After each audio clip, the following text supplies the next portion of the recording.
You doing okay? I'm doing good. How are you? Good. You still working? Spectrum. Spectrum. Yes, ma'am. Back there, is there room? Very tight. Sit right there.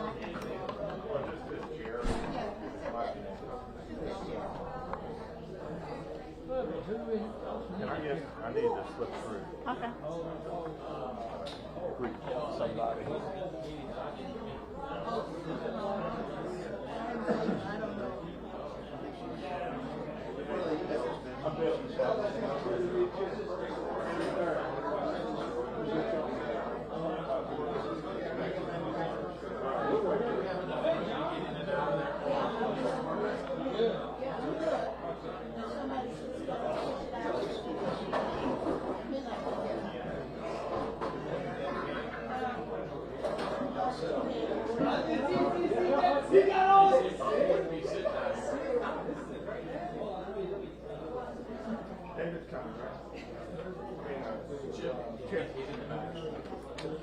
How y'all doing today? Doing Thank you so much well. for having us. Absolutely. Thank you Appreciate for being you all. here. Great to see you guys. Same We'll, here. we'll have her do a mic check for you. Oh, okay, great. Just tell me when you're ready for it. Okay.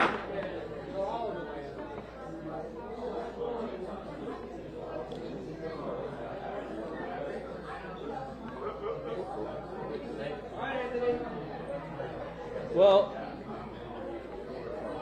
perfect. Hold on just a second. Because if you're Do gonna put you your have a mic, riser? I mean, literally the podium's covering her face. I don't want to see that. It doesn't look good. Let me see if there's one back here. Yeah. Okay. Thank you. Because that's not fair. Oh, you have one? I think I might have a milk crate, but I'm not sure. I'm worried. Yeah, I just don't want. We want to see her. Bill. Bill. And you don't have one of those $13,000 photos like they've got up there.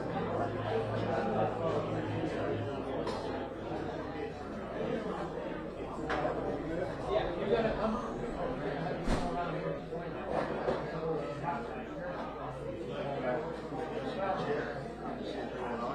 Well, that way they'll get pictures of us behind.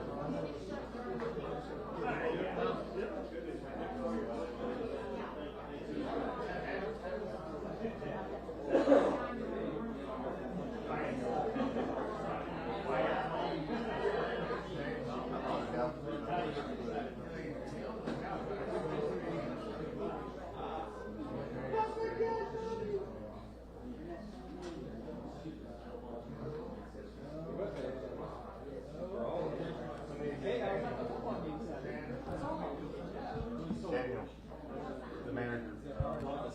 He's our other guest.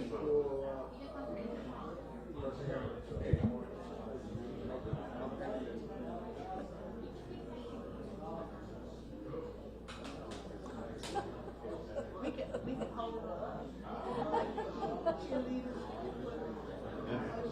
Kneel down, she stand on my back. Normally what happens is that I step aside from the thing and I can Yeah. come out and see her.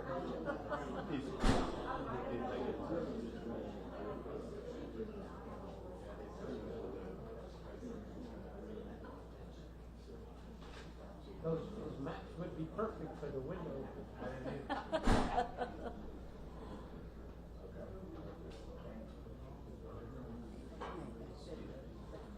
There you go. Okay, Margaret, you're gonna have to stand on that, Margaret. Just so I don't fall off. Is that all right? I'll stand here.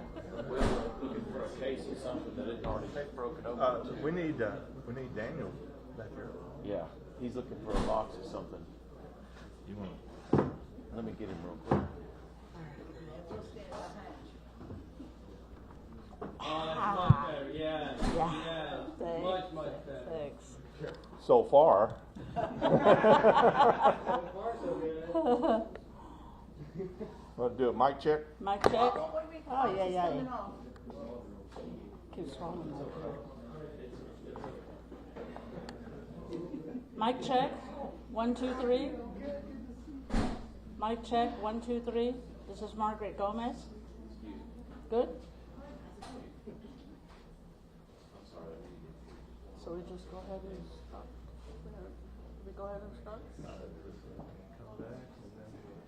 Okay. Daniel's coming. We got everybody. Okay, now we have everyone here.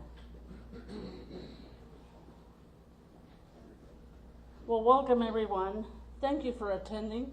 I'm Margaret Gomez, Travis County Commissioner, Precinct 4. And as an elected official, public trust is paramount to me. All elected officials, when we tell our constituents that we're going to do something, we must deliver as promised.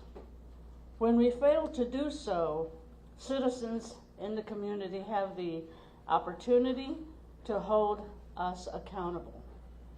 That is why we are here today.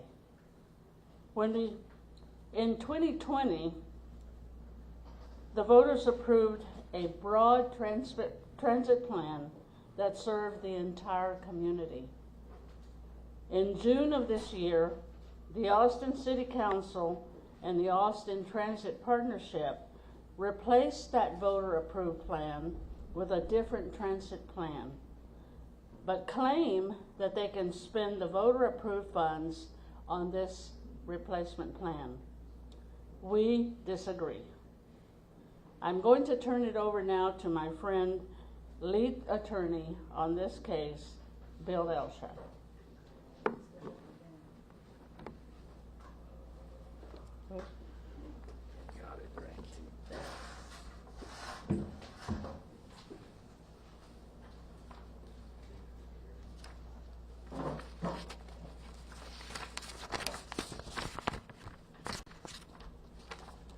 Thank you, Commissioner Gomez.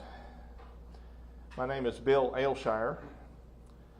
This lawsuit seeks to enforce two important legal principles. First, under Texas law, voters are in control of big tax increases, not the politicians. And voters are entitled to stop an ongoing tax increase when they're not substantially getting what they authorized. And secondly, the property tax code restricts how the maintenance and operation part of property taxes can be spent. It clearly cannot be spent on construction or debt service, even by laundering the M&O tax through a corporation the city controls and created. Project Connect is violating that law. Despite my confidence that we're right on the law, I can't guarantee we'll win this case. But if we lose, the legislature will know they've got some work to do to strengthen taxpayer control and restrictions on spending taxes. So what's gone from Project Connect? What's gone are significant things that attracted voter support in 2020. Over half of the 2020 promised light rail miles are gone. The Green Line to Colony Park, which was shown as fully funded part of the 2020 plan, is gone, now relegated to a proposed status. The elaborate underground transit station with live music and shopping and restaurants is gone. The light rail connection to the airport is gone. 11 rail stations are gone. Gone are 52,500 riders per day, over a 64% reduction from the 2020 ridership, but there's a 257% increase in the cost per rider. But where they at? In the replacement plan, now ignoring the traffic and safety implications, the rail line goes down 3rd Street downtown at street level from Lavaca to Trinity, where there is a new bridge across Lady Bird Lake that voters never approved, never even saw. Now the rail and bus maintenance yard is placed in the Montopolis residential neighborhood instead of across from the airport in the non-residential industrial area. The evidence is clear that the city officials are violating their contract with the voters by not giving taxpayers what they sold them in 2020 and what taxpayers bought. Instead, the city unilaterally replaced that contracted plan with a grossly incomplete, inefficient, and harmful plan that voters would have rejected. To our critics, I've heard from a few of them in the last day or so, you have a twisted way of standing up for democracy and the will of the voters when you defend not doing what voters approved and then criticize and object to a lawsuit seeking to enforce voter control. But I understand very well why you don't want to see the replacement plan put on the ballot with the same tax increase. Personally, I'm really proud to go to court for people like our clients who openly object to lawless behavior by government and who bravely stand up to protect people, especially residents of East Austin, from abuse by the government. We'll answer questions from you about the lawsuit after our next speakers. In the meantime, I'm proud to bring up my co-counsel, Rick Fine.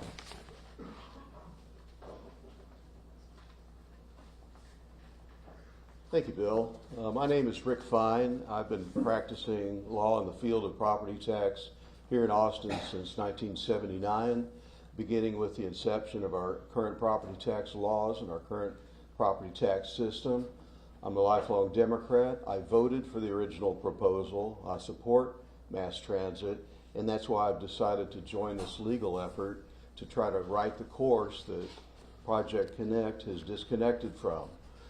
I won't be redundant of what Bill pointed out, but I do want to emphasize the before and after pictures you see here, which are straight from Project Connect. They're not our creation. This is what's been portrayed to the public. And you can see blatantly what was proposed and what scant little remains now. Gone is the crown jewel of the whole proposal. This massive underground shopping mall that would be a destination location in and of itself downtown. Gone is a simple route to the airport. Gone are the routes all over town that would have alleviated traffic had the system been built out. Gone are all the reasons that people like me voted for the original proposal. I would never vote for what's on the table now.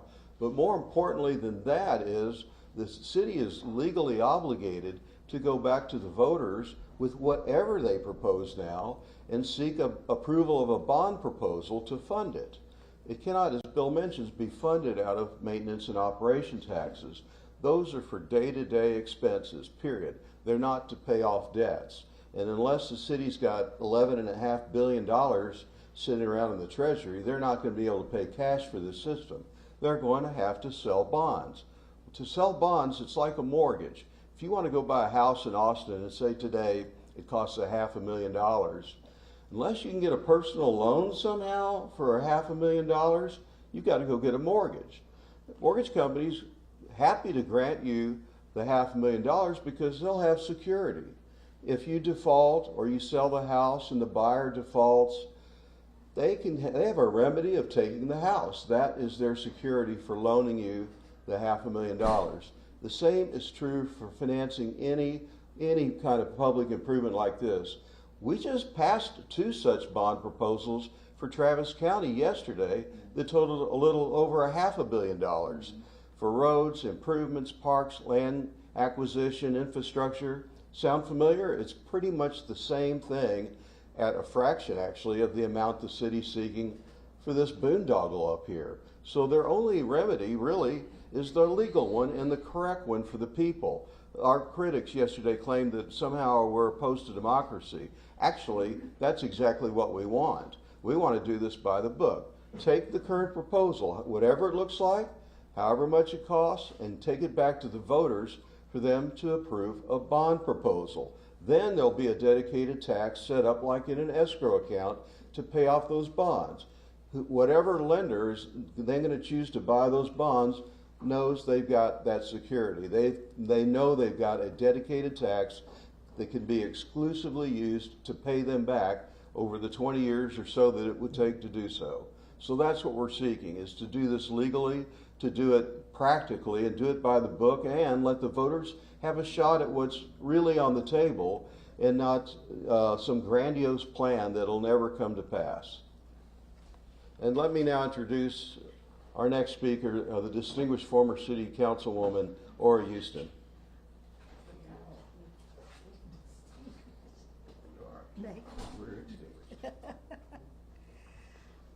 Good afternoon.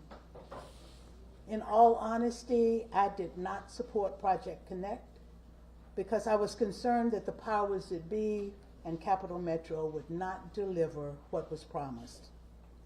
However, many individuals in District 1 did support the plan.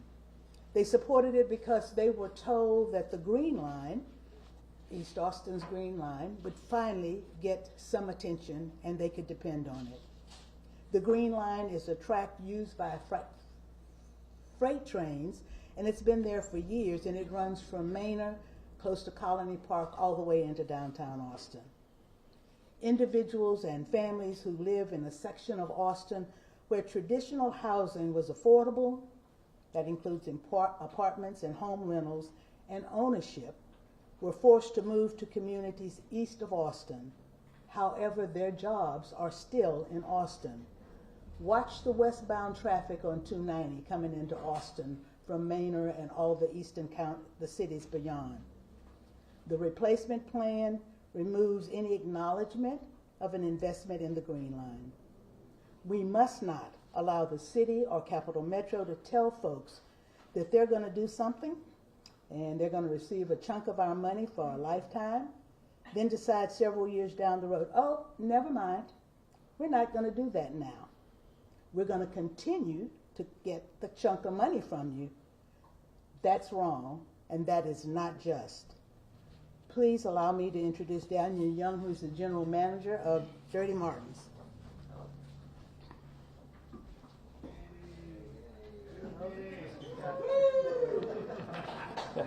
Thank you. Hi, everyone. Thanks for being here. I'm Daniel Young. I'm the general manager here at Dirty Martin's. I've been here for the past 8 years. I think I was asked to speak, first of all, because I'm like Rick. I actually voted for Project Connect back in 2020. I was in support of like a broader plan for transit in Austin. I'm a South Austinite and was excited about maybe possibly riding the train in from the Stastny station. But really in the past couple of years, what I've learned since has caused me to change my mind, and I've become very concerned with how this city conducts elections. They didn't tell us prior to the election the real destruction and the real displacement Project Connect was going to cause. It seems like something Austin citizens should have known before voting. So I find myself wondering how many people did not know the full picture when they were asked to support Project Connect. Working here at the restaurant day to day, I see a lot of our customers that don't know the full scale of what's going on right here in these demonstrations. And then after the election, they informed us that they would be destroying really my favorite place on earth, Dirty Martin's. I love this place. I've been coming here since I was a kid, mid-'80s, with my brother. My grandparents came to Dirty's while they were attending UT in the 1940s. It's a special, special, special place for a lot of people. There are thousands of generations of families who are customers who share my sentiments about this beloved restaurant. And you can see that by our current petition. We're almost at about 40,000 signatures. So to sum it up, this isn't just about displacing a building. It's about displacing jobs, families, a community gathering place, and a part of our city's rich history. I'd like to turn it over now to the owner of Dirty Martin's, Mr. Mark Niemer.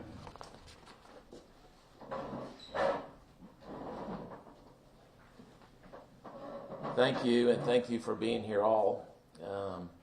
35 years ago in January, I bought Dirty's. It was just turning 63 years old that year. And about over 20 years ago, I finally had the opportunity to buy the real estate, and I did. Wednesday, October the 13th of 2021, at 11:37 a.m., on that 7-foot table, I was meeting with 3 representatives from Capital Metro, and they informed me they were going to be taking this piece of property via eminent domain. It's a bit fitting that we're having this press conference here because I was told that the tracks would actually run right where this podium is. Not knowing what really to do, we started a petition and have been very humbled by close to 40,000 people that have signed our petition. Many people that have signed the petition voted for the train, certainly not knowing. This lawsuit really isn't about saving Dirties per se, although Dirties, as well as many other small businesses, certainly will be displaced, put out of business, and other. But as far as myself goes, and as far as my employees, and certainly as far as the close to 40,000 other people that signed our petition, we would like to see some relief. I really don't have anything else to say. I want to turn it back over, I want to turn it over to a very distinguished former Senator, Gonzalo Barrientos. Thank you.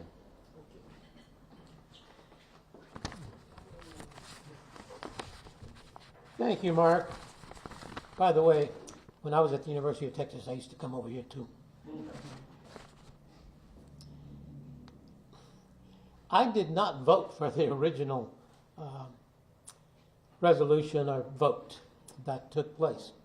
I didn't because I asked them, if you're going to dig a tunnel under Lady Bird Lake to the other side, how much is that going to cost? And he said, well, it's in the properties.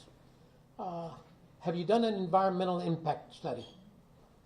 Edwards Aquifer, our Barton Springs. Well, it's part of the program. I said, okay, I voted no. Now, ladies and gentlemen, and I'm not going to filibuster, but I know a little bit about government. I served over 20 years, and I served decades on the Texas House Appropriations Committee and also on the Senate Finance Committee. Now, this new plan that they put forth is not what the people asked for, they voted for. They were given a plan, they were given a budget and a schedule. Well, as we know, the grand plan fell apart, and what do we have now? It's probably what many of us thought would be there when we started. Broke the budget, broke the timeline, etc. Now, one Austinite phrased it this way, in an old familiar saying, fool me once, shame on you. Fool me twice, shame on me. Now, a lot of people are saying that. So, if we can come back to the beginning, back to the drawing board, come up with a financially feasible plan, realistic timelines, and let us never forget about the money, because that comes from your pocket. If you own property or whatever here, it comes from your pocket. And I think people are saying, okay, wait a minute. We want progress, but let's make sure that it's reasonable and realistic. So, I recommend that we let the voters decide. We want to relieve some congestion and all those things. That's not the issue. We're all for that. Let the voters decide on exactly what the people here who live in Austin, Texas are paying for. That's all I've got. Let me turn it back over to Bill Alshire, who served as our county judge for so many years, and I've worked with him for a few decades. Bill? Yeah, I tell people that having been county tax collector gives me a different view when I see taxes wasted, because I would happen to be the guy that had to go collect taxes from people who were having a hard time paying them. And it's affected me ever since I had that job. Do y'all have questions for anyone? Just tell us. Sure. I got a response from Mayor Watson, and I'll just read part of it, and I just wanted to get a response. Sure. And he wrote to me, as part of the approved proposal by voters, an independent entity, Austin Transit Partnership, was established to spearhead implementation. We're disappointed to see the new lawsuit challenging Project Connect, but we will review all allegations carefully and take appropriate next steps. What's your response to that? Well, they're not doing through Austin Transit Partnership or by the city itself what the voters approved. They're having a hard time admitting that. And as far as the legal allegations that we've made in this suit, they are in some respect as unique as the way Project Connect is funded. Never has been, never is now, any other place that tried to fund this kind of project, as my co-counsel Rick Fine said, out of maintenance and operation money. Maintenance and operation is supposed to be used for day-to-day kind of impact, not major construction, and certainly not because the law says they can't use it for debt service. And that's where ATP is headed, Austin Transit Partnership, is headed to issuing bonds, and we're going to try to stop that. Other questions? First of all, let me thank you all for coming. Since this thing was tipped off and written about already, I was worried you might not, but thank you for paying attention to voters, and people need to know. Yes, sir. Are you trying to stop everything under Project Connect, including the Metro bus and all that stuff, or are you just focused on light rail? The focus is on light rail. That's the very biggest part of how the taxes are being spent, but that's not the only issue. If they are spending maintenance and operation money from the city for construction of the bus turnouts and charging stations or whatever, if they're spending it on construction, that is also illegal. So we'll see next year as we get into hearings on this or motions or whatever, how that all works out. But the city didn't come back and say, you know, we blew it on light rail. So let's cut the tax out of that and then go back to the drawing board and ask the voters to approve another light rail proposal. They didn't do that. And I think they're going to pay for it in court. Can you talk a little bit about this airport leg? As we know, this year we're seeing a record amount of traffic in ABIA. What impact having rail, according to the 2020 end of ABIA, would have on transportation into Austin? Obviously, we get a lot of festivals when we see traffic. So what impact, why, you know, this was specifically brought up, why is it so important? I know that there are people who voted for Project Connect in 2020 because the rail line did connect downtown to the airport. I know that's true.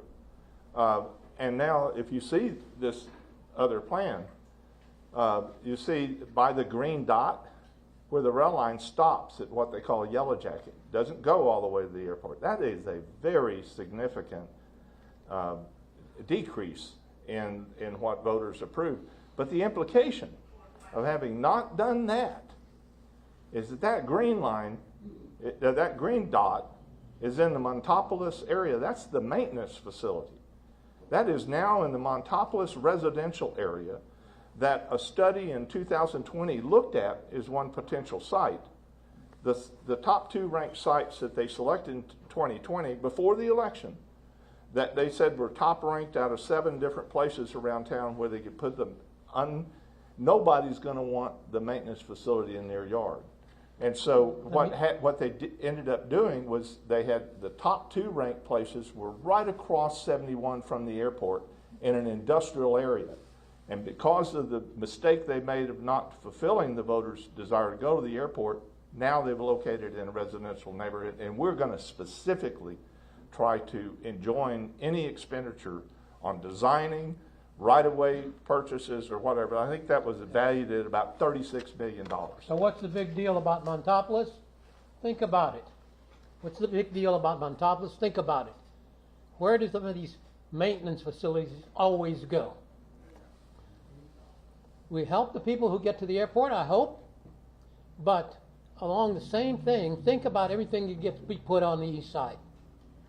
Is that right? I don't think so. Let's go back to the drawing board. Start over. Let's do this traffic thing right. Gonzalo and I were working together in the 1970s on these very kind of issues. I call it Austin's historic sin for the way they have treated the residents of East Austin. And they're just doing it again. Liberals or not. For how long has this legal action been in the works, and is it correct to say this is a direct result of the Texas legislature's failure to pass certain bills on this subject? No. And answer your second question, no, absolutely not. This has been in the works since June 6, 2023. For those of you who know the significance of that date, that's the date they had the joint meeting between Capital Metro, the City Council, and the Austin Transit Partnership Board, and adopted this change. Before then, they might have argued that, well, we're still doing the old plan, but they admitted on June 6, 2023, they were not. And so the bill that Representative Troxclair and Senator Betancourt introduced would have solved some of these problems as a matter of law. It made the job a little easier in court, but it wouldn't have resolved all the issues that are raised. Supporters of this, oh, sorry, go ahead. Let's let the reporters go ahead. I was just going to say, supporters of this say they are going to build everything, they're just doing it in phases. This is the first phase, and subsequent phases will see more light rail. What's your response to that? They can't even tell us when. And the point is that in 2020, they said when, they said how much, and they said what. And our point is that you don't have voter approval now to say, trust us, we'll do this later. I don't think they could have passed this plan if that's the way they had treated the issues in 2020. They chose not to. They chose to put a real specific map in front of the people. This map is attached to the resolution the City Council adopted that the City Council calls contract with the voters. This is Exhibit A, and Exhibit B is a schedule showing that it'll all be completed, including the green line, in 13 years. So if they started there, then they're committed to doing that, and if they want to change it, they got to ask the voters for permission. And if they don't get voter permission, our lawsuit is really relevant because the law requires them to have voter approval for how a big tax increase like this would be approved or would be used. So if they put it on the ballot as bonds, then that would solve the problem. That would solve all the problems, the legal issues, because this lawsuit's based on the idea that they are not using the debt service tax that is the traditional way of doing these kind of major capital projects. And sometimes you have bond issues that are issued a bit at a time. They'll take phase one, put that bond out there, and that's a dedicated tax. The people who buy those bonds, as my co-counsel Rick Fine said, they have a guarantee, a good guarantee that those bonds will be paid because there's a dedicated tax set aside just for those bonds. And they would have, they'd have voter approval for that. And by comparison, in Houston, they're having the same mess with the rail lines down there that don't work and aren't in budget, but they get voter approval for sales tax bonds down there. Capital Metro could have done that. I think the reason that Steve Adler and them did not do that in 2020 is because Austin's credit card is not in as good a shape as it might have taken to get away with passing this kind of bond issue. Anyone else? Yeah.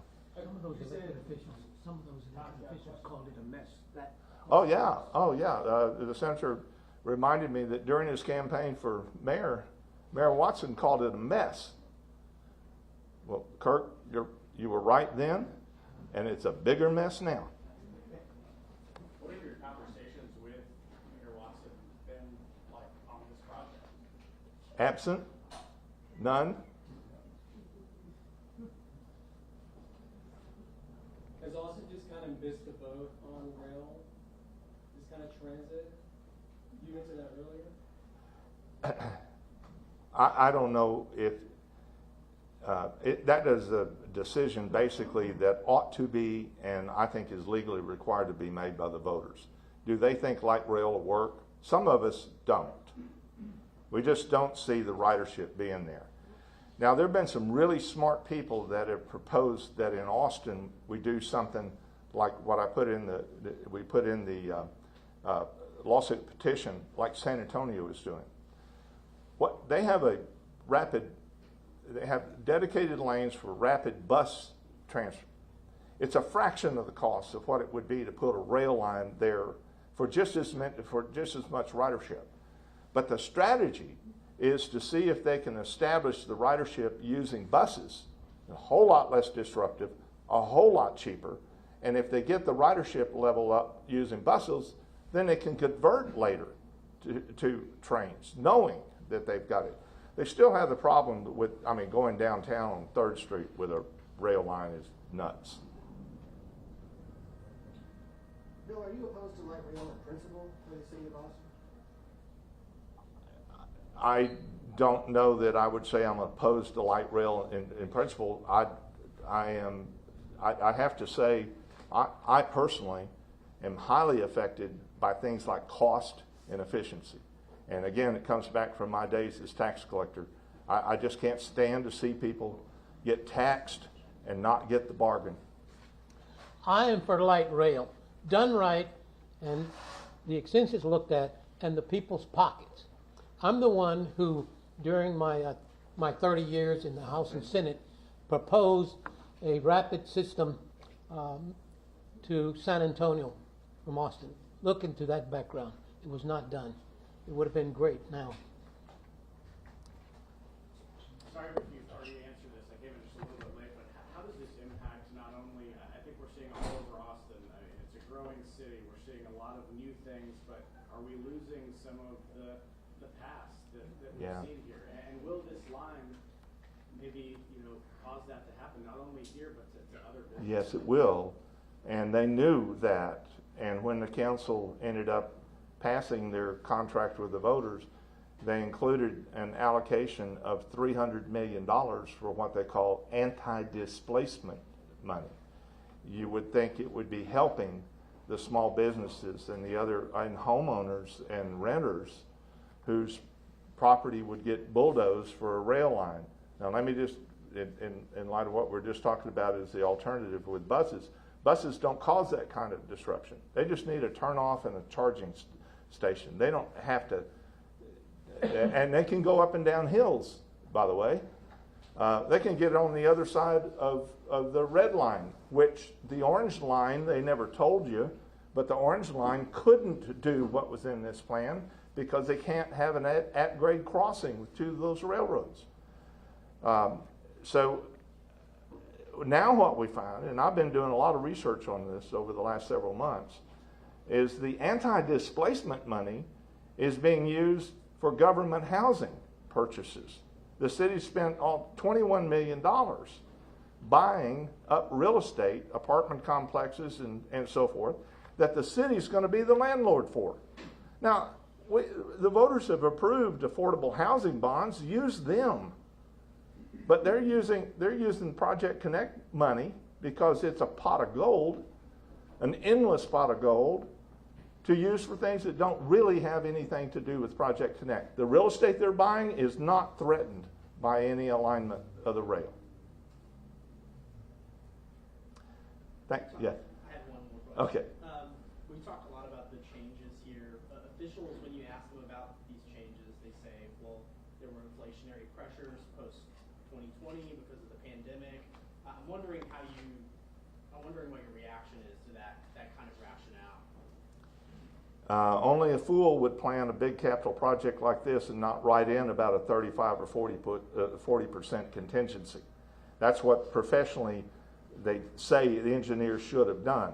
So if their inflation is more than 40%, you have a little sympathy for them. But that begs the question of whether or not that means they can just go decide. They cut this a lot more than just by the amount of inflation. Either they had the price wrong in 2020. Let that sink in. 'Cause it's entirely possible. And now the chickens have come home to roost, and they know darn well they can't afford this. Then go back to the voters. Thank you all very much.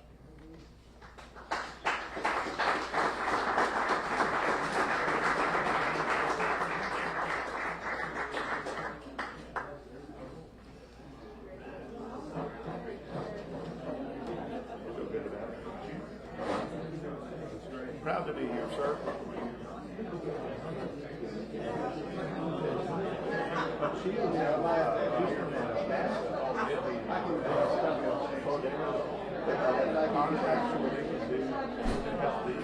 I thought that was pretty good.